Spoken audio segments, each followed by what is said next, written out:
I'm going to show you my exact Harvard essay, and an Ivy League admissions coach is going to tell us 3 reasons why I didn't get into Harvard, even though I had stats in the 99th percentile. At the end, I'm going to reveal the one thing you need to keep in mind to even stand a chance at getting into a top school. Let's go. I'll read the first paragraph and then briefly walk through the rest. The red lantern-lined street is abuzz with chatter and the yells of street vendors offering trinkets and warm food. From the pagoda roofs, banners covered in elegant symbols wave over people's heads, some of them riding bicycles and others precariously crossing the busy roads. How different it is than the US, I thought, yet how similar it is too. As I walk among hordes of people, each person with his or her own story to tell, I think back to the first time I went to China. Not for enjoyment, but for a cure. Next, I describe how I had eczema, and finally we found a cure from a Chinese medicine doctor. After 13 years of not having eczema, I went back to China to thank the doctor, but I was really sad when I realized that he already passed away. I reflected about how I was thankful in more than one way. Number 1, his actions helping me live my life to the fullest potential, and then number 2, by realizing how altruistic he was and the impact that we can have on each other by,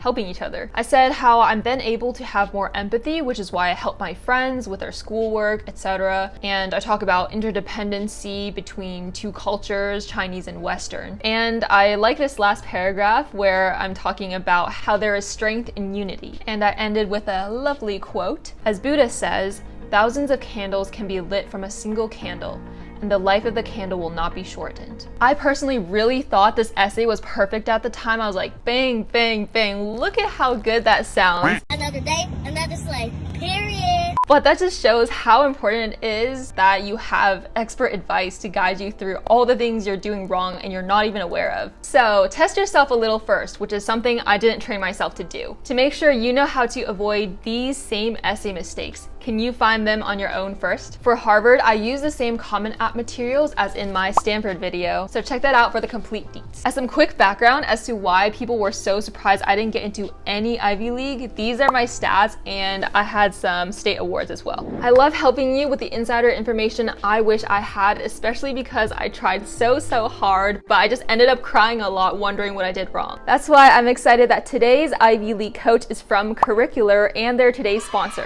Curicular has college admissions advisors from the top 20 universities, and the coolest part is that they're super affordable. Even with all the free resources out there, I was still pretty lost in the college application process, especially because I was the guinea pig of immigrant parents. We didn't even consider a consultant because we just thought it would be way too expensive. They have a variety of services, including essay reviews and interview prep. They've also helped students get into Stanford and Harvard. Even if you're not a senior, Curicular can get you ready for the college process. So I would love to go back in time and spend just $30 to get that feedback that could have made the difference of me getting into my dream school. If you want personalized college advice, then check out Curicular in the description box. Use my code to save 10% on any service. All right, class, take out your notepads because it is time to get into the 3 reasons. So listen carefully and take notes so you know how to do better than I did and increase your chances drastically. The writing itself was good, but I feel like overall one of the main issues was the lack of continuity. I feel like you had some really good themes and ideas. It would have been really helpful if you perhaps stuck to the theme of getting a second chance at health. It would have been good to see how that impacted your passion or how that influenced you. It's fine to talk about things that may not be 100% related to your theme, but it's always important to find a way to link it back. It can't seem like there are multiple essays just coming together to form one. Regardless of how many different interests you have, etc., you need to find a way to make them seem like a whole. We're very multidimensional people and we have different interests, and it's like we want to convey who we are on the application.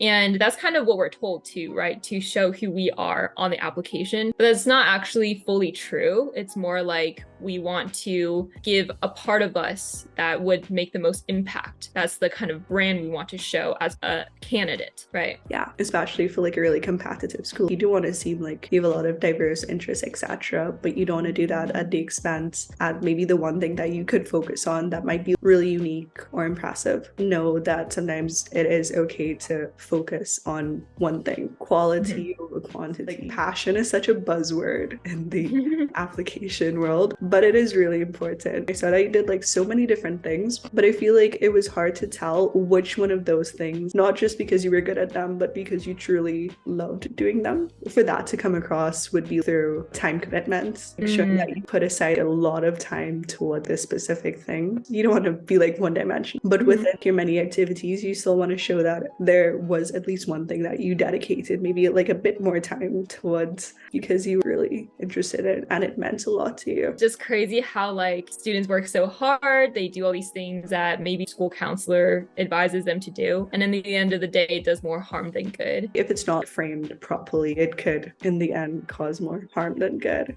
So let's say you did a lot of activities. If there are 3 activities about like one thing that you're really interested in, and then the like other 7 are like different. So you have 7 really diverse things, but you have like 3 allocated to the one thing that you're really passionate about. It shows that, okay, I put a lot of effort into this one thing and I found like different ways to get involved in it, different ways to explore this thing that I'm really interested in. But yet I still have 7 other activities that perhaps might be different. Even though we have the activities in the application itself, we still want to include that in the essay, even though we think it's already said. Absolutely. I think you're like a good writer. And sometimes not just enough to say that, okay, I like enjoyed it. You want to show like, well, it made me more confident or it made me take new risks. How you got from this point to the other point, and you want to see like the connection. When you're writing essays in particular, to be able to provide tangible evidence for some of the things that you did, that's where like your activity list and your essays merge. So instead of giving these slightly vague examples, you see on my activities list that I did this, and here I'm giving a bit more context about what exactly happened. For example, one of my activities was doing a lot of math tutoring, so I should have written that as how I'm helping people instead of just saying that I'm helping my friends with schoolwork. Having the essay telling more than showing, you would say that that could be a reason in and of itself for someone to not get admission. Yeah, you could have a great essay and you could like mention all these great things, but it's really important to have this tangible thing that proves that you actually did it. And maybe it could be a passion project. When you're making claims on your essay, I think it's important to show or like even link it back to something that shows that I actually did this. I'm not just talking about it. No matter how well we write it, it's still not going to be enough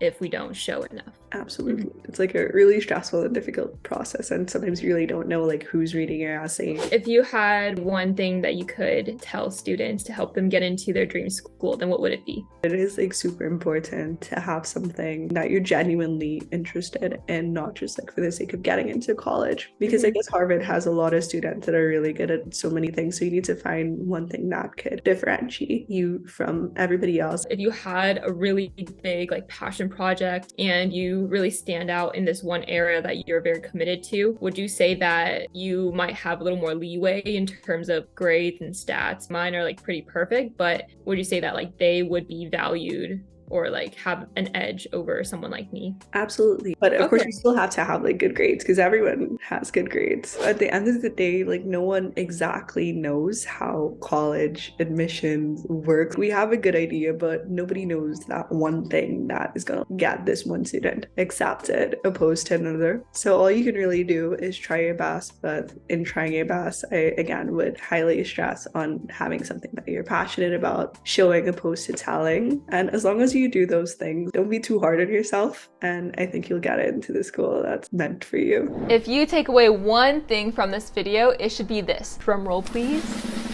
You and me at the time likely spend a ton of time thinking about how to present yourself in the most impressive way. But we are looking at it from a narrow lens of what we think is impressive as a standalone application. So we might treat it like a place to rattle off a bunch of different achievements. The key is to think of your application from the admissions perspective. They get thousands of applications. That was weird. So how are they going to remember yours? When you're writing your application and then look at the product, ask yourself, if the admissions reader were to vouch for me, what snappy description would they refer to me as? That kid who blank. Just like Kath said, you still need good grades and you can get that high GPA if you watch this video. Till next time, peace. I accidentally left the meeting. Heck. Oh my gosh.